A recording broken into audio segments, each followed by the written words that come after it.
ಏನು ಅಂತಂತಂದ್ರೆ ಈಗಾಗಲೇ ನಮ್ಮ ನಮೋಶಿ ಸರ್ ಅವರು ಹೇಳೋದ್ರು ಪುತ್ಥಳಿ ಅನಾವರಣ ಅಂತ. ನಾವು ಕಳೆದ ವರ್ಷ ಕೂಡ ಕಾರ್ಯಕ್ರಮವನ್ನು ಮಾಡಿದಾಗ ನಾವು ಜ್ಯೋತಿ ಮರಗೊಳಕ್ಕ ಅವರ ಅಧ್ಯಕ್ಷತೆಯಲ್ಲಿ ಕಾರ್ಯಕ್ರಮ ಮಾಡಿದಾಗ ಪುತ್ಥಳಿ ಅನಾವರಣದ ಬಗ್ಗೆ ನಾವೆಲ್ಲ ಹೇಳಿದ್ವಿ, ಎಲ್ಲ ಪ್ರೆಸ್ ಮೀಟ್ ಮಾಡಿ ಅದ್ರ ಬಗ್ಗೆ ಹೇಳಿದ್ವಿ.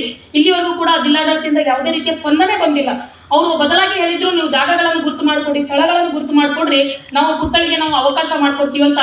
ಈಗ ಇವತ್ತಿನ ದಿವಸ ಕನ್ನಡ ಮತ್ತು ಸಂಸ್ಕೃತಿ ಇಲಾಖೆಯ ಅಧಿಕಾರಿಗಳಿದ್ದಾರೆ ಮತ್ತು ಅದೇ ರೀತಿ ಜಿಲ್ಲಾಧಿಕಾರಿಗಳಿಂದ ಬಂದಂತ ಅಧಿಕಾರಿಗಳಿದ್ದಾರೆ ಮತ್ತು ಜಿಲ್ಲಾ ಪಂಚಾಯತಿಂದ ಬಂದ ಅಧಿಕಾರಿಗಳಿದ್ದಾರೆ. ತಮ್ಮಲ್ಲಿ ನಮ್ಮ ಸಮಾಜದ ವತಿಯಿಂದ ಎಲ್ಲ ಕನ್ನಡಿಗರ ವತಿಯಿಂದ ಒಂದು ಮನವಿಯನ್ನು ಮಾಡ್ತೇನೆ.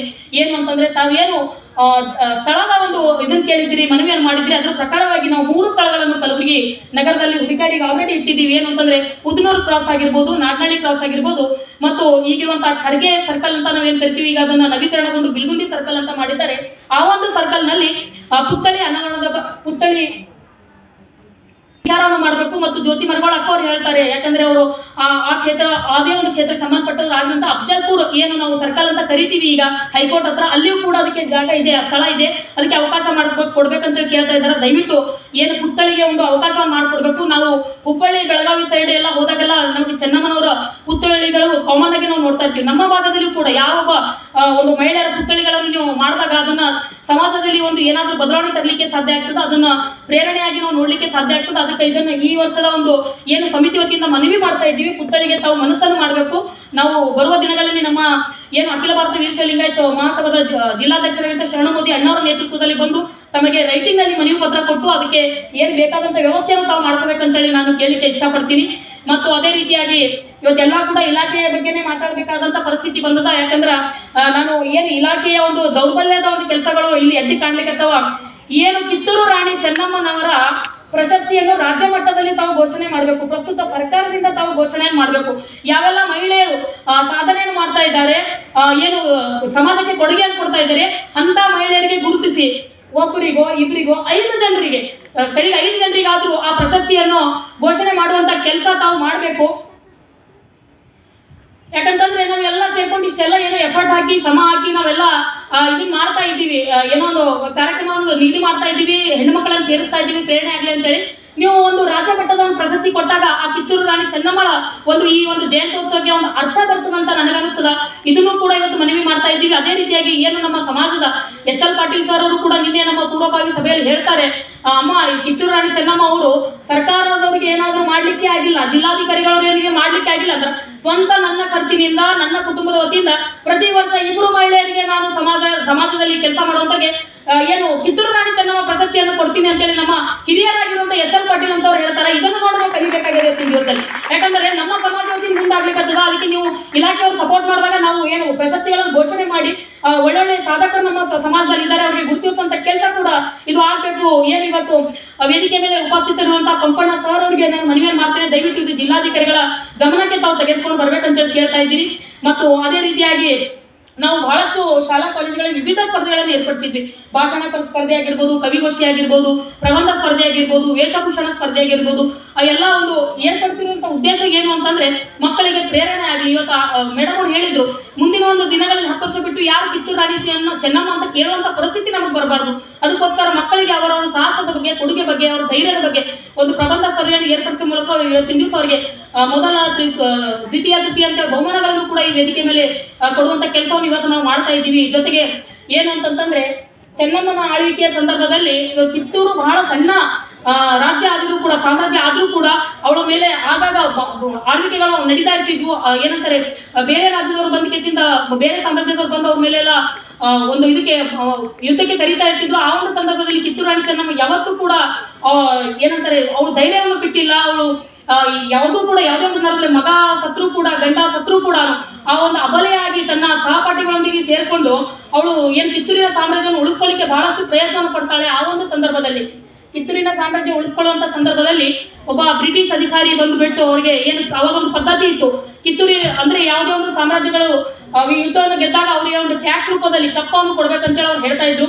ಅದಕ್ಕೆ ಆ ಒಂದು ಕಪ್ಪವನ್ನು ಬ್ರಿಟಿಷ್ ಅಧಿಕಾರಿ ಕೇಳಲಿಕ್ಕೆ ಬಂದಾಗ ನಮ್ಮ ಕಿತ್ತೂರಿನ ರಾಣಿ ಚೆನ್ನಮ್ಮ ಬಹಳ ಚೆನ್ನಾಗಿ ಹೇಳ್ತಾರೆ. ಏನು ಅಂತಂದ್ರೆ, ಕಪ್ಪ ಕೊಡಬೇಕಂತೆ, ಕಪ್ಪ ನಿಮಗೇಕೆ ಕೊಡಬೇಕು ಕಪ್ಪ, ನೀವೇನು ನಮ್ಮ ಒಡ ಹುಟ್ಟಿದವರೇ, ದಾಯಾದಿಗಳೇ, ನೆಂಟರೇ, ಬೀಗರೇ, ನಿಮಗೇಕೆ ಕೊಡಬೇಕು ಕಪ್ಪ. ಮೋಡ ಮಳೆ ಸುರಿಸಿದೆ, ರೈತ ಬಿತ್ತನೆ ಮಾಡಿದ್ದಾನೆ, ನಿಮಗೇಕೆ ಕೊಡಬೇಕು ನಾವು ಕಪ್ಪ? ಕಿತ್ತೂರು ಏನು ನಿಮ್ಮ ಅಪ್ಪ ಕಟ್ಟಿಸಿದ ಬೆಳೆಸಿದ ಆಸ್ತಿ ಏನು? ಕಿತ್ತೂರು ಏನು ನಿಮ್ಮ ಅಪ್ಪ ಕಟ್ಟಿ ಬೆಳೆಸಿದ ಆಸ್ತಿ ಏನು? ನಿಮಗೇನಿದೆ ಹಕ್ಕು ಕಪ್ಪ ಕೇಳಲಿಕ್ಕೆ? ನಾವ್ಯಾಕೆ ಕೊಡಬೇಕು ನಿಮಗೆ ಕಪ್ಪ? ಕಿತ್ತೂರಿನಿಂದ ಕಪ್ಪ ಕೇಳುವ ನಿಮ್ಮ ನಾಲಿಗೆ ಕತ್ತರಿಸಿ ನಾಯಿಗೆ ಹಾಕುತ್ತಾರೆ ನನ್ನ ಈ ನೆಲದ ನನ್ನ ಮಕ್ಕಳು ಅಂತೇಳಿ ಕಿತ್ತೂರಿನ ಚೆನ್ನಮ್ಮ ಅವತ್ತೇನು ಘೋಷಣೆ ಕೊಟ್ಟಿದ್ದಾಳ ಆ ಒಂದು ಘೋಷಣೆಗೆ ಅರ್ಥ ಬರುವಂತೆ ನಾವು ಎಲ್ಲರೂ ಸೇರ್ಕೊಂಡು ಈ ಒಂದು ಏನು ಇದೊಂದು ಇವತ್ತು ಬರೇ ಒಂದು ಸಂಭಾಷಣೆ ಆಗಿ ನಾವು ತಗೊಳ್ಳೋದೇ ಎಲ್ಲರೂ ಒಂದು ಮಾದರಿயை ತಗೊಂಡು ಧೈರ್ಯಕ್ಕೆ ನಾವು ಇವತ್ತಿನ ದಿವಸ ರಂಗಮಂದಿರದ ಒಂದು ಈ ಒಂದು ಸಭಾಂಗಣದಲ್ಲಿ ಏನು ನಮ್ಮ ಜಿಲ್ಲಾಡಳಿತ ಮತ್ತು ಕನ್ನಡ ಮತ್ತು ಸಂಸ್ಕೃತಿ ಇಲಾಖೆ, ಮಹಾನಗರ ಪಾಲಿಕೆ, ಜಿಲ್ಲಾ ಪಂಚಾಯತ್ ಕಲಬುರಗಿ ಜೊತೆಗೆ ಅಖಿಲ ಭಾರತ ವೀರಶೈವ ಲಿಂಗಾಯತ ಮಹಾಸಭಾ ಮತ್ತು ಕಿತ್ತೂರು ರಾಣಿ ಚೆನ್ನಮ್ಮ ಜಯಂತ್ಯೋತ್ಸವ ಸಮಿತಿಯ ಸಂಯುಕ್ತಾಶ್ರಯದಲ್ಲಿ ಇವತ್ತಿನ ದಿವಸ ವೀರಮಾತೆ ರಾಣಿ ಕಿತ್ತೂರು ರಾಣಿ ಚೆನ್ನಮ್ಮನವರ ಜಯಂತಿ ಆಚರಣೆ ಇವತ್ತಿನ ದಿವಸ ಇಲ್ಲಿ ಜರುಗುತ್ತಲಿದೆ. ಈ ಒಂದು ಕಾರ್ಯಕ್ರಮದಲ್ಲಿ ವೇದಿಕೆ ಮೇಲೆ ಉಪಸ್ಥಿತರಿರುವಂತಹ ನನ್ನ ಗುರುಗಳು ಮತ್ತು ನನ್ನ ಮಾರ್ಗದರ್ಶಕರು ಮತ್ತು ನಾನು ವೇದಿಕೆಯ ಮೇಲೆ ನಿಂತು ಮಾತನಾಡಬೇಕಾದ್ರೆ ನನ್ನ ಹಿಂದಿನ ಶಕ್ತಿ ಮತ್ತು ಧೈರ್ಯ ಆಗಿರುವಂತಹ ನನ್ನ ತಾಯಿ ಸ್ವರೂಪಿ ಕೂಡ ಆಗಿರುವಂತಹ doctor Neelambika police Patil madam ಅವರಿಗೆ ನನ್ನ ನಮಸ್ಕಾರಗಳನ್ನು ತಿಳಿಸಲಿಕ್ಕೆ ನಾನು ಬಯಸ್ತೇನೆ ಮತ್ತು ಜಗದೀಶ್ವರಿ ನಾಸಿ ಮೇಡಮ್ ಅವರಿಗೂ ಕೂಡ ನನ್ನ ನಮಸ್ಕಾರ ತಿಳಿಸ್ತೇನೆ ಮತ್ತು ಇನ್ನುಳಿದಂತಹ ಇಬ್ಬರು ಅಧಿಕಾರಿ ಸಹೋದರರಿಗೂ ಕೂಡ ನನ್ನ ನಮಸ್ಕಾರ ತಿಳಿಸುತ್ತಾ ಕಾರ್ಯಕ್ರಮಕ್ಕೆ ಆಗಮಿಸಿರುವಂತಹ ಎಲ್ಲ ಶಾಲಾ ಕಾಲೇಜಿನ ವಿದ್ಯಾರ್ಥಿಗಳು ಮತ್ತು ನನ್ನ ಸಮಾಜದ ಹೆಮ್ಮೆಯ ಸಹೋದರ ಸಹೋದರಿಯರು ಮತ್ತು ಮುಖ್ಯವಾಗಿ ಏನು ಈ ಒಂದು ಕಾರ್ಯಕ್ರಮಕ್ಕೆ ಆಗಮಿಸಿದಂತ ಎಲ್ಲ ಮಾಧ್ಯಮ ಮಿತ್ರರಿಗೂ ಮತ್ತು ಅವರಿವರನ್ನದೇ ಎಲ್ಲರಿಗೂ ಕೂಡ ನನ್ನ ನಮಸ್ಕಾರ ತಿಳಿಸುತ್ತಾ ಈಗಾಗಲೇ ನೀಲಾಂಬಿಕಾ ಶೇರಿಕರ್ ಮೇಡಮ್ ಅವರು ಬಹಳ ಸಂಕ್ಷಿಪ್ತವಾಗಿ ಬಹಳ ಚಲೋ ಇವತ್ತಿನ ದಿವಸ ಅವರು ಏನು ರಾಣಿ ಚೆನ್ನಮ್ಮನ ಬಗ್ಗೆ ಅವ್ರು ಮಾತನಾಡ್ತಿರ್ಬೇಕಾದ್ರೆ ನಮ್ಗೆ ಹೆಂಗ್ ಅನಿಸ್ತಿತ್ತು ಅಂತಂದ್ರೆ ನಾವೇನು ಸಾಮ್ರಾಜ್ಯದಲ್ಲಿ ಕೂತ್ಕೊಂಡು ಅವರು ಒಂದು ಏನು ಚೆನ್ನಮ್ಮನವರು ಯಾವ ರೀತಿ ಆಳ್ವಿಕೆಯನ್ನು ನಡೆಸಿದ್ರು, ಅವರ ಒಂದು ರಾಜಮನೆತನ ಯಾವ ರೀತಿ ಇತ್ತು ಅಂತ ಒಂದು ಕಣ್ಣಿನ ಎದುರಿಗೆ ಭಾಸ ಬರುವಂತ ಇವತ್ತಿನ ದಿವಸ ಅವ್ರು ಮಾತನಾಡಿದ್ರು. ನಿಜಕ್ಕೂ ಕೂಡ ನಾವು ಏನು ಉಪನ್ಯಾಸಕರ ಆಯ್ಕೆಯನ್ನು ಮಾಡ್ಬೇಕಾದ್ರೆ ಬಹಳಷ್ಟು ನಮ್ಮ ಸಮಿತಿಯಲ್ಲಿ ಹೆಸರುಗಳನ್ನು ಬಂದಾಗ ಅಲ್ಲಿ ಕೊನೆಯದಾಗಿ ನಮ್ಮ ಸಮಾಜ ಮುಖಂಡರು ಮತ್ತು ನಮ್ಮ ಜಿಲ್ಲಾಧ್ಯಕ್ಷರ ಒಂದು ನೇತೃತ್ವದಲ್ಲಿ ನಮ್ಮ ನೀಲಾಂಬಿಕಾ ಶೇರಿಕರ್ ಮೇಡಮ್ ಅವರು ಉಪನ್ಯಾಸವನ್ನು ಮಾಡಬೇಕು. ಯಾಕಂತಂದ್ರೆ ನಾವ್ಯಾರು ಕೂಡ ಚೆನ್ನಮ್ಮನನ್ನು ನೋಡಿಲ್ಲ, ಆದ್ರೆ ನಮ್ಮ ಕಲ್ಯಾಣ ಕರ್ನಾಟಕದ ಕಿತ್ತೂರು ರಾಣಿ ಚೆನ್ನಮ್ಮನ ಸ್ವರೂಪ ಯಾರಾದ್ರೂ ಇದ್ರೆ ಅದು ನಮ್ಮ ನೀಲಾಂಬಿಕಾ ಶೇರಿಕರ್ ಮೇಡಮ್ ಅವರು ಅಂತೇಳಿ ನಾನು ಬಹಳ ಹೆಮ್ಮೆಯಿಂದ ಈ ಮಾತನ್ನು ಈ ಸಂದರ್ಭದಲ್ಲಿ ಹೇಳಿಕೆ ಬಯಸ್ತೇನೆ. ಮತ್ತು ಜೊತೆಗೆ ಏನು ಅಂತಂದ್ರೆ ಕಿತ್ತೂರು ರಾಣಿ ಚೆನ್ನಮ್ಮನ ಬಗ್ಗೆ ಈಗಾಗಲೇ ಬಹಳಷ್ಟು ಜನಪ್ರತಿನಿಧಿಗಳು ಕಾರ್ಯಕ್ರಮಕ್ಕೆ ಆಗಮಿಸಿ ಮಾತನಾಡಿದ್ದಾರೆ. ಏನು ಸಮಾಜ ಒಂದಾಗಬೇಕು, ಸಮಾಜ ಒಂದಾದಾಗ ಮಾತ್ರ ಜನರು ಸೇರ್ಲಿಕ್ಕೆ ಸಾಧ್ಯ ಮತ್ತು ಆ ಒಂದು ಕಾರ್ಯಕ್ರಮ ಯಶಸ್ವಿ ಆಗ್ತದಂತ ಇವತ್ತು ನನಗೂ ಕೂಡ ಈ ವೇದಿಕೆಯ ಮೂಲಕ ನಾನು ವ್ಯಕ್ತಪಡಿಸಲಿಕ್ಕೆ ಇಷ್ಟಪಡ್ತೀನಿ. ಏನು ಅಂತಂದ್ರೆ ನನಗೂ ಕೂಡ ಬಹಳ ಖೇದ ಅಂತ ಅನ್ಸ್ಲಿಕ್ಕತ್ತದ, ಬಹಳ ಬೇಜಾರು ಅನ್ಸ್ಲಿಕ್ಕತ್ತದ. ಯಾಕಂತಂದ್ರೆ ಅಗ್ರಗಣ್ಯ ಪಂಕ್ತಿಯಲ್ಲಿರುವಂತಹ ಕಿತ್ತೂರು ರಾಣಿ ಚೆನ್ನಮ್ಮನವರ ಜಯಂತಿಗೆ ಸಹಸ್ರಾರು ಸಂಖ್ಯೆಯಲ್ಲಿ ಇವತ್ತಿನ ದಿವಸ ಅವರಿವರನ್ನದೇ ಸಮಾಜ ಅಂತ ಕೂಡ ನಾನು ತಗೊಳ್ಳೋದಿಲ್ಲ, ನಮ್ಮ ಏನು ಕರ್ನಾಟಕದ ಕನ್ನಡಿಗರು, ನಮ್ಮ ಕಲಬುರಗಿ ಜನರು ಎಲ್ಲರೂ ಕೂಡ ಈ ಒಂದು ಕಾರ್ಯಕ್ರಮಕ್ಕೆ ಬಂದು ಈ ಕಾರ್ಯಕ್ರಮವನ್ನು ಯಶಸ್ವಿಗೊಳಿಸಬೇಕಾಗಿತ್ತು.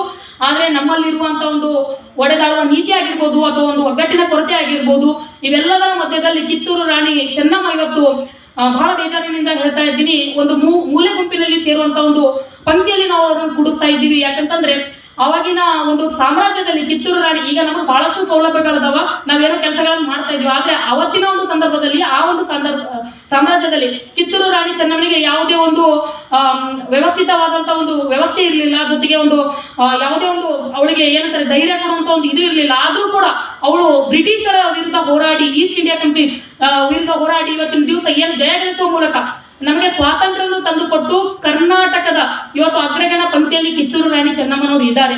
ಆದ್ರೆ ನಾವು ಏನು ಕೊಟ್ಟಿರುವಂತಹ ಸ್ವಾತಂತ್ರ್ಯವನ್ನು ಇವತ್ತಿನ ದಿವಸ ನಾವು ಜಾತಿ ವಿಚಾರಗಳಲ್ಲಿ, ಸಮುದಾಯದ ವಿಚಾರಗಳಲ್ಲಿ ಇವತ್ತೇನು ಒಡೆದಾಡುವಂತ ಒಂದು ಇದಕ್ಕೆ ನಾವು ತಲುಪಿದೀವಿ ಅಂದ್ರೆ ಇದು ನಮಗೆ ಬಹಳ ಖೇದ ಅನಿಸ್ತದ. ಕಿತ್ತೂರು ರಾಣಿ ಚೆನ್ನಮ್ಮ ಯಾವ ಒಂದು ಇದು ಉದ್ದೇಶಕ್ಕಾಗಿ ಅವಳು ಇವತ್ತಿನ ದಿವಸ ಅವತ್ತಿನ ದಿವಸ ಅವಳು ಅಷ್ಟೊಂದು ಹೋರಾಟ ಮಾಡಬೇಕಾಗಿತ್ತು ಅಂತೇಳಿ ನಮ್ಮಲ್ಲಿ ನಮಗೆ ಪ್ರಶ್ನೆ ಆಗ್ತದೆ ನಿಜಕ್ಕೂ ಕೂಡ. ಯಾಕಂದ್ರೆ ನಾವು ಕೂಡ ಸಮಾಜದಲ್ಲಿ ನೋಡ್ತಾ ಇರ್ತೀವಿ, ಹಲವಾರು ಸಮಸ್ಯೆಗಳನ್ನು ಮಹಿಳೆಯರು ಎದುರಿಸ್ತಾ ಇರ್ತೀವಿ. ಇವತ್ತು ನಾವು ಬಂದು ಬೋಲ್ಡ್ ಆಗಿ ಇವತ್ತಿನ ದಿವಸ ಧೈರ್ಯದಿಂದ ಕೆಲಸ ಮಾಡ್ತಾ ಇದ್ದೀವಿ ಅಂದ್ರೆ ನಮಗೆ ಸಮಸ್ಯೆಗಳು ಇರಂಗಿಲ್ಲ ಅಂತಿಲ್ಲ. ಸಮಾಜ ನೋಡೋ ದೃಷ್ಟಿ ಬೇರೆ ಇರ್ತದ, ಇನ್ನಿತರ ಏನೇನೋ ಸಮಸ್ಯೆಗಳಿರ್ತಾವ.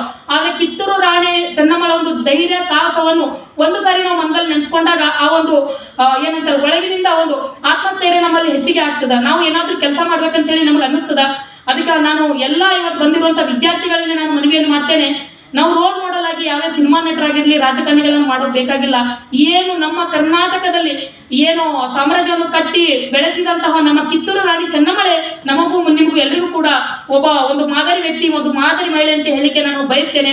ಇವತ್ತೇನು ಇಲಾಖೆ ವತಿಯಿಂದ ಇವತ್ತು ಕಾರ್ಯಕ್ರಮವನ್ನು ಆಯೋಜನೆ ಮಾಡಿದ್ದಾರೆ. ನಾನು ಏನು ಮಾನ್ಯ ಉಪ ನಿರ್ದೇಶಕರಲ್ಲಿ ಒಂದು ಮನವಿಯನ್ನು ಮಾಡ್ತೇನೆ, ದಯವಿಟ್ಟು ಅನ್ಯತಾ ಭಾವಿಸಬಾರ್ದು. ನಮ್ಮ ಸಮಾಜ ಅಂತಂದ್ರೆ ಬಹಳ ದೊಡ್ಡ ಸಮಾಜ ಕಲಬುರಗಿ, ಅಂದ್ರೆ ಎಂಟೈರ್ ನಮ್ಮ ಕರ್ನಾಟಕದಲ್ಲಿ ಬಹಳ ದೊಡ್ಡ ಸಮಾಜ.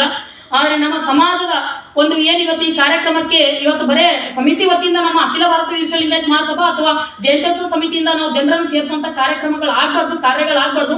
ಬದಲಾಗಿ ಏನು ಸಂಬಂಧಪಟ್ಟಂತ ಇವು 4 ಇಲಾಖೆಗಳು ಜಂಟಿಯಾಗಿ ಇವತ್ತು ಏನು ವಿವಿಧ ಶಾಲಾ ಕಾಲೇಜುಗಳಲ್ಲಿ ಸ್ಪರ್ಧೆಗಳನ್ನು ಏರ್ಪಡಿಸಬೇಕು. ಸ್ಪರ್ಧೆಗಳು ಏರ್ಪಡಿಸುವ ಮೂಲಕ ಮಕ್ಕಳಿಗೆ ಕಿತ್ತೂರು ರಾಣಿ ಚೆನ್ನಮ್ಮನ ಒಂದು ಸಾಹಸ ಕೊಡುಗೆ ಬಗ್ಗೆ ಗೊತ್ತಾಗ್ತಿದೆ. ಅವಳು ಕರ್ನಾಟಕ ರಾಜ್ಯಕ್ಕೆ, ಈ ಒಂದು ದೇಶಕ್ಕೆ ಏನು ಕೊಡುಗೆಯನ್ನು ಕೊಟ್ಟೋಗಿದ್ದಾರೆ ಎಂಬುದರ ಬಗ್ಗೆ ಪ್ರಬಂಧ ಸ್ಪರ್ಧೆಗಳಾಗಲಿ ಇನ್ನಿತರು ನಿಮಗೆ ಗೊತ್ತಿರುವಂತಹ ಯಾವುದೇ ಸ್ಪರ್ಧೆಗಳನ್ನು ಏರ್ಪಡಿಸುವ ಮೂಲಕ ಇವತ್ತು ವಿದ್ಯಾರ್ಥಿಗಳಲ್ಲಿ ಆ ಒಂದು ಅರಿವನ್ನು ಮೂಡಿಸುವಂತ ಕಾರ್ಯಕ್ರಮಗಳು, ನೀವು ಏನು ಕಿತ್ತೂರು ರಾಣಿ ಚೆನ್ನಮ್ಮ ಜಯಂತಿ ಆಚರಣೆಗಿಂತ ಮುಂಚೆ 15 ದಿನಗಳ ಮುಂಚಿತವಾಗಿ ಒಂದು ಜಾಗೃತಿ ಕಾರ್ಯಕ್ರಮವನ್ನು ಈ ಮುಂದಿನ ದಿನಗಳಲ್ಲಿ ಬದಲಾವಣೆ ಮೂಲಕ ಮಾಡಿಕೊಂಡು ಎಲ್ಲಾ ಶಾಲಾ ಕಾಲೇಜುಗಳಲ್ಲಿ ತಾವು ಸ್ಪರ್ಧೆಗಳನ್ನು ಏರ್ಪಡಿಸಬೇಕು. ಇದರಿಂದ ವಿದ್ಯಾರ್ಥಿಗಳು ಅದನ್ನು ಮಾದರಿಯಾಗಿ ತೆಗೆದುಕೊಂಡು ಏನು ಚೆನ್ನಮ್ಮಳ ಒಂದು ಇದರ ಸ್ಪರ್ಧೆಗಳಲ್ಲಿ ಭಾಗಿಯಾಗಿ ಇನ್ನು ಹೆಚ್ಚೆಚ್ಚು ನಾವು ಜನರಿಗೆ ಸೇರಿಸಲಿಕ್ಕೆ ಅವಕಾಶ ಸಿಗ್ತದೆ. ಮತ್ತು ವಿದ್ಯಾರ್ಥಿಗಳು ಕೂಡ ಭಾಗಿಯಾಗಿ ಇಂತಹ ನೀಲಾಂಬಿಕಾ ಶೇರಿಕರ್ ಮೇಡಮ್ ಅಂತವರ ಉಪನ್ಯಾಸಕರಿಂದ ಇನ್ನೂ ಕೂಡ ಪ್ರೇರಣೆಗೊಳ್ತಾರೆ ಅಂತ ನನಗನ್ನಿಸ್ತದ.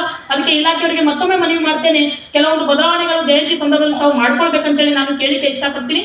ಮತ್ತು ಮುಖ್ಯವಾಗಿ ಏನು ನಮ್ಮ ಕಾರ್ಯಕ್ರಮಕ್ಕೆ ಕಲಬುರಗಿಯ ಜಿಲ್ಲಾಧಿಕಾರಿಗಳು ಈ ಕಾರ್ಯಕ್ರಮದಲ್ಲಿ ಮುಖ್ಯವಾಗಿ ಇರಬೇಕಾಗಿತ್ತು ವೇದಿಕೆ ಮೇಲೆ, ಆದರೆ ಕಾರಣಾಂತರಗಳಿಂದ ಅವರು ಏನು ಕೆಲಸದ ಒತ್ತಡದಿಂದ ಬಂದಿಲ್ಲ. ಆದರೂ ಕೂಡ ಜಯಂತಿಯ ಕಾರ್ಯಕ್ರಮ ಅಂದ್ರೆ ಒಂದು ಉದ್ಘಾಟನೆ ಸಂದರ್ಭದಲ್ಲಿ ಅಥವಾ ಒಂದು ಏನು ನಮ್ಮ ಚೆನ್ನಮ್ಮನವರ ಒಂದು ಏನು ಫೋಟೋ ಭಾವಚಿತ್ರ ಒಂದು ಪೂಜೆ ಸಂದರ್ಭದಲ್ಲಾದರೂ ಅವರು ಅಥವಾ ಮೆರವಣಿಗೆ ಚಾಲನೆ ಕೊಡೋದಾದ್ರ ಸಂದರ್ಭದಲ್ಲಿ ಕೇವಲ 10 ನಿಮಿಷ ನಾವು ಜಿಲ್ಲಾಧಿಕಾರಿಗಳಿಗೆ ಕೇಳ್ತಾ ಇದ್ದೀವಿ. ಯಾವುದೇ ಒಂದು ಜಯಂತಿ ಇರಲಿ, ದಯವಿಟ್ಟು ಜಯಂತಿಗೆ ಜಿಲ್ಲಾಧಿಕಾರಿಗಳು ಬಂದಾಗ ಆ ಜಯಂತಿಯ ಮೌಲ್ಯ ಹೆಚ್ಚಾಗ್ತದೆ ಅಂತ ನಾನು ಹೇಳಿಕೆ ಬಯಸ್ತೀನಿ.